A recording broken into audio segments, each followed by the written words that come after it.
Hello दोस्तों, आज का लेक्चर है एसएससी जीडी में पूछे जाने वाले जनरल साइंस का क्वेश्चन लेकर आया हूं। और आप लोग जानते हैं मेरा छोटा सा चैनल ज्ञान सागर एकेडमी। चलिए बिना किसी देरी किए हुए क्वेश्चन को सॉल्व करते हैं। पहला क्वेश्चन दिया है, निम्न में से किस भौतिक राशि का मात्रक एंगस्ट्रॉम होता है। पहला ऑप्शन दिया हुआ है दाब, दूसरा दिया हुआ है आवेश, तीसरा दिया है ज्योति तीव्रता और डी दिया हुआ है तरंगदैर्घ्य। तो एक एक पहले आंसर को एनालाइज कर लेते हैं, उसके बाद सही टिक लगाएंगे। दाब का मात्रक होता है पास्कल। पास्कल। आवेश की में होता है कूलाम। और उसके बाद जो तीव्रता का मात्रक है कैंडिला। कैंडिला। और तरंगदैर्घ्य किसमें नाम आता है? एंगस्ट्रॉम में। एंगस्ट्रॉम में। तो इसका आंसर क्या होगा? डी होगा। और एक और पूछा जा सकता है बच्चों, वो है दूरी। दूरी का मात्रक प्रकाश वर्ष में नापा जाता है इसे। प्रकाश वर्ष। और इसकी सबसे बड़ी इकाई क्या है? मात्रक इकाई या मात्रक कह लीजिए। मात्रक। सबसे बड़ा मात्रक। सबसे बड़ा मात्रक कौन सा है? पारसेक।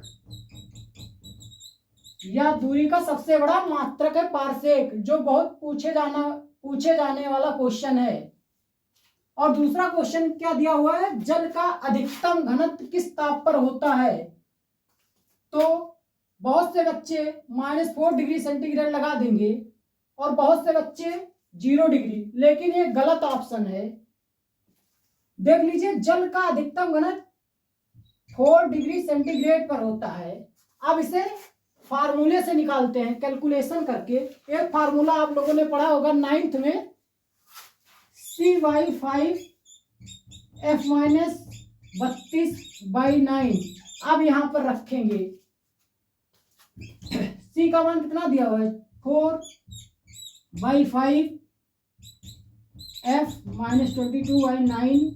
अब इसे क्रॉस करेंगे तो 9 चौक 36 बराबर 5F माइनस 10 पाते 15 1 16 160। अब इसको इधर लाएंगे, उधर 5F को उधर ही रहने देंगे। तो प्लस 160 बराबर 5F। तो ये कितना हो गया? 196 बराबर 5F। तो F को वहीं पर रह देंगे। 196/5 बराबर F। अब इसको काट लेंगे। 5 3 15, 4 बचा, 9 बचे 45.2। फ़ारेनहाइट ये किसमें आएगा? फ़ारेनहाइट में आएगा। 39.2 इसका आंसर सही होगा। और ये -4 डिग्री ये जल का होता है और 0 डिग्री बर्फ का होता है। 0 डिग्री बर्फ का होता है। और -40 डिग्री सेंटीग्रेड ये होता है डिग्री सेंटीग्रेड और फ़ारेनहाइट, तब दोनों बराबर इक्वल होते हैं, तब होता है -40 डिग्री सेंटीग्रेड। जब डिग्री सेंटीग्रेड और फ़ारेनहाइट बराबर होंगे तब होगा ये। तो आप लोगों ने दूसरा क्वेश्चन देखा। चलिए तीसरे क्वेश्चन को देखते हैं। तीसरा क्वेश्चन है, निम्न में से कौन सी शर्करा को ब्रेन शुगर कहा जाता है? नंबर 1 है फ्रक्टोज, बी है ग्लूकोज, और सी है सुक्रोज, और डी है ग्लैक्टोज। चलिए एक एक कर कर देखते हैं, उसके बाद इसका सही ऑप्शन पर टिक लगाते हैं। नंबर 1 दिया हुआ है फ्रक्टोज, जो पाया फ्रूट शुगर में। Fruit sugar. Glucose blood sugar को कहा जाता है। ब्लड शुगर को। ब्लड शुगर को। और सुक्रोज शुगर कैन को कहा जाता है। Sugar cane. Galactose brain sugar को कहा जाता है। ब्रेन शुगर को। ब्रेन शुगर को। तो ऑप्शन इसका क्या होगा? डी होगा। और एक और पूछा जा सकता है, लैक्टोज को। लैक्टोज जिसे क्या कहते हैं? Milk sugar. Milk sugar. Milk sugar. अब चलिए चौथे क्वेश्चन को पढ़ते हैं। निम्न में से कौन सा उदाहरण केशकात का है? केशकात का मतलब होता है कैपिलरिटी, जिसका इंग्लिश होता है। तो एक एक ऑप्शन को पढ़ते हैं, उसके बाद इसका सही टिक लगाते हैं। पहला क्या ऑप्शन दिया हुआ है? बरसाती बूंद का गोल होना। बी दिया हुआ है लालटेन की बत्ती में तेल का चढ़ना। और सी दिया हुआ है सूर्योदय के पहले तथा सूर्यास्त के बाद सूर्य का दिखाई देना। और चौथा दिया हुआ है हीरे का चमकना। तो बरसाती बूंद का गोल होना पृष्ठ तनाव के कारण होता है, पृष्ठ तनाव। और लालटेन की बत्ती में तेल का चढ़ना केशकात का उदाहरण है, केशकात, केशकात। और इसका एक उदाहरण और है स्याही का फैलना, स्याही का फैलना, स्याही का फैलना। सूर्योदय के पहले तथा सूर्यास्त के बाद सूर्य दिखाई देना या अपवर्तन का उदाहरण है, अपवर्तन। नंबर डी दिया हुआ है हीरे का चमकना पूर्ण आंतरिक परावर्तन के कारण, पूर्ण आंतरिक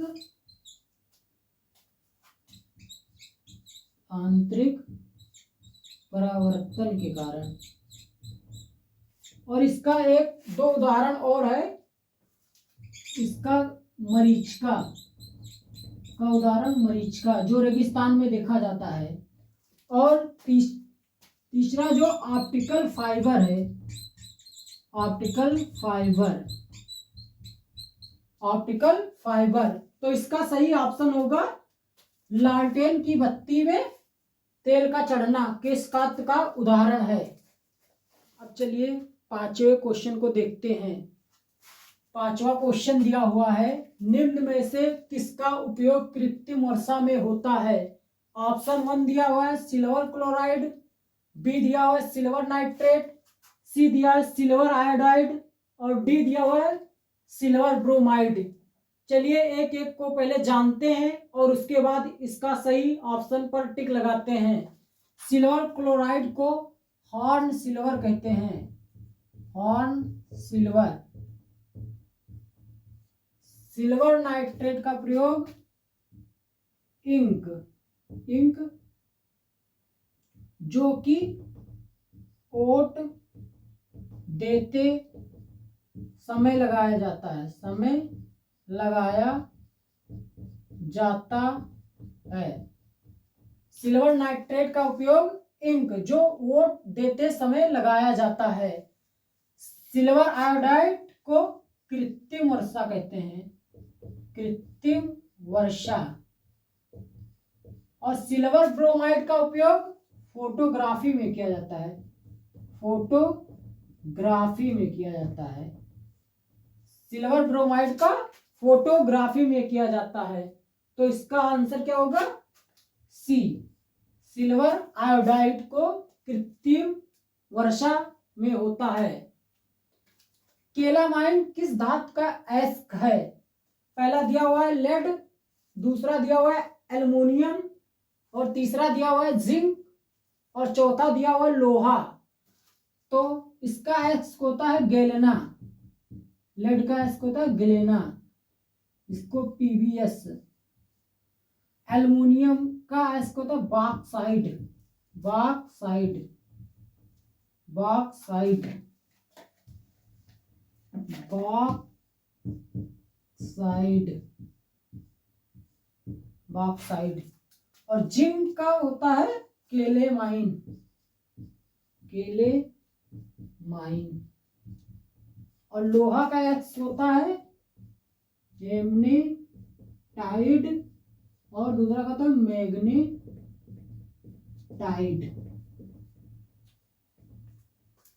तो इसका आंसर क्या होगा? केलेमाइन का जिंक का होगा। केलेमाइन किसका अयस्क है? जिंक का अयस्क है। आप लोगों ने 6वां क्वेश्चन देखा। चलिए 7वें क्वेश्चन को पढ़ते हैं और सही टिक लगाते हैं। 7वां क्वेश्चन दिया हुआ है नाभिकीय रिएक्टर संबंधित कौन सा कथन असत्य है? नंबर 1 दिया हुआ है या अनियंत्रित श्रृंखला अभिक्रिया का उदाहरण है। दूसरा इसमें यूरेनियम 235 का उपयोग ईंधन के रूप में किया जाता है। सी ऑप्शन दिया हुआ है, रिएक्टर में कैडमियम की छड़ का उपयोग नियंत्रक के रूप में किया जाता है। और डी ऑप्शन दिया है, 6 अगस्त 1945 को हिरोशिमा में पहला परमाणु बम गिराया गया। तो चलिए पहले कुछ समझ लेते हैं, उसके बाद सही इसका ऑप्शन पर टिक लगाते हैं। पहला देख लीजिए, नाभिकीय विखंडन, नाभिकीय विखंडन, विखंडन। और दूसरा क्या है, नाभिकीय संलयन, नाभिकीय संलयन। नाभिकीय संलयन दोस्तों शूर में होता है, शूर, शूर में होता है। शूर में जो ऊर्जा का स्रोत है, ऊर्जा का स्रोत है। यहाँ पर सूर्य में हाइड्रोजन से हीलियम गैस बनती है, हाइड्रोजन से हीलियम गैस बनती है। सूर्य में ऊर्जा का स्रोत नाभिकीय संलयन द्वारा होता है। और नाभिकीय विखंडन में 2 प्रोसेस होती है। नंबर 1 होती है नियंत्रित,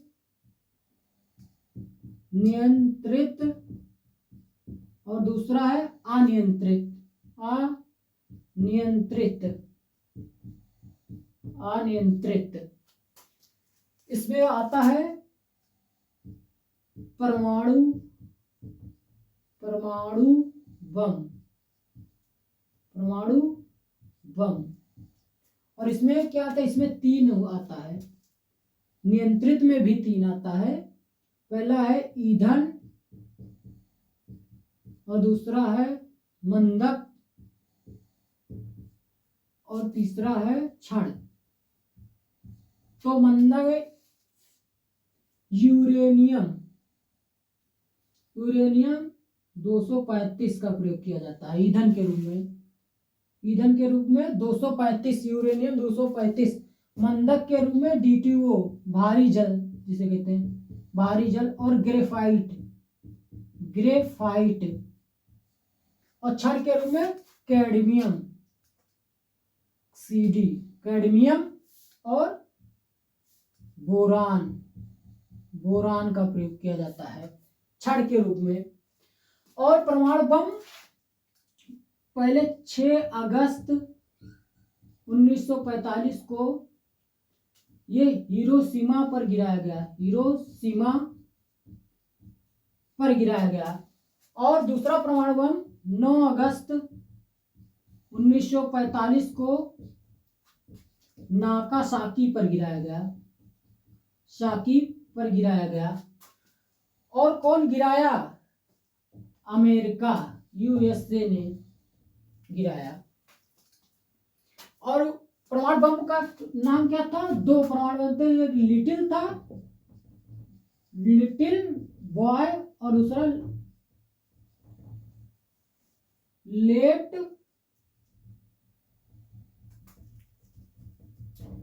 मैन था, फैट मैन था, सॉरी बच्चों, फैट मैन था, फैट मैन था। अब यहीं से देखते हैं क्वेश्चन क्या देखो, यह अनियंत्रित श्रृंखला का उदाहरण है नाभिकीय रिएक्टर। ये इसे नाभिकीय रिएक्टर भी कह सकते हैं, रिएक्टर। यह अनियंत्रित का है, तो ये गलत यहीं पर दिया हुआ है। और दूसरा भी पढ़ लेते हैं, इसमें यूरेनियम 235 का प्रयोग ईंधन के रूप में किया जाता है, तो इसमें सही यहाँ पर दिया हुआ है। रिएक्टर में कैडमियम की छड़ का उपयोग नियंत्रक के रूप में दिया जाता है, यहाँ पर कैडमियम और बोरान का सही दिया हुआ है। 6 अगस्त 1945 को हिरोशिमा में पहला परमाणु बम गिराया गया, ये सही है, 6 अगस्त 1945 को हिरोशिमा पर। और 9 अगस्त 1945 को नागासाकी पर गिराया गया। और कौन सा बम था, लिटिल बॉय और फैट मैन था। तो इसका ऑप्शन ए होगा। आप लोगों ने 7वां क्वेश्चन देखा, चलिए 8वें क्वेश्चन को देखते हैं और इसका सही आंसर को टिक लगाते हैं। क्या दिया हुआ क्वेश्चन, निम्न में से कौन सा रोग विषाणु जनित है। पहला ऑप्शन दिया हुआ निमोनिया, दूसरा दिया हुआ डेंगू, और तीसरा दिया हुआ कालाजार, और चौथा दिया हुआ एथलीट फूड। तो इसका ऑप्शन होगा बी। चलिए कैसे होगा, कुछ ट्रिक द्वारा समझ लेते हैं। जैसे पंडित का टिक न्यू है। ये किसके द्वारा होता है? बैक्टीरिया के द्वारा। बैक्टीरिया, बैक्टीरिया को हिंदी में क्या कहते हैं? जीवाणु। जीवाणु। पा का मतलब प्लेग। डी का मतलब डिप्थीरिया। डिप्थीरिया। ता का मतलब टीबी। का मतलब काली, काली खांसी। टी का मतलब टेटनस। और टी का मतलब टाइफाइड। टाइफाइड। और न्यू का मतलब होता है निमोनिया। निमोनिया। ये सब किसके द्वारा होता है? जीवाणु के द्वारा होता है। और चलिए और देख लेते हैं। जैसे पापा काम पे सोते हैं, तो ये किसके द्वारा होता है? प्रोटोजोआ। प्रोटोजोआ के कारण होता है। प्रोटोजोआ। इसमें पापा का मतलब होगा पायरिया। पापा का मतलब पायरिया। पापा का मतलब क्या होता है? पायरिया। और का मतलब काला ज्वार। और माँ का मतलब मलेरिया। मलेरिया। मलेरिया। मलेरिया होता है। और सोते का मतलब निद्रालु रोग। निद्रा रोग। निद्रा रोग। ये सब किसके द्वारा होता है? प्रोटोजोआ के कारण होता है। और एक और देख लेते हैं ट्रिक इसका। कवक द्वारा। कवक द्वारा जो होता है, गंजा, दामाद, एथलीट, फूड। ये कवक द्वारा आता है। गंजा मतलब गंजापन। गंजापन। दामाद का मतलब दाद, खाज, खुजली। और एथलीट फूड का मतलब होता है एथलीट फूड होगा। एथलीट फूड ही होगा। ये कुछ ट्रिक थे जिससे यह पता चलता है कि डेंगू विषाणु जनित रोग है। आशा करता हूं यह वीडियो समझ में आया हो, तो वीडियो को ज्यादा से ज्यादा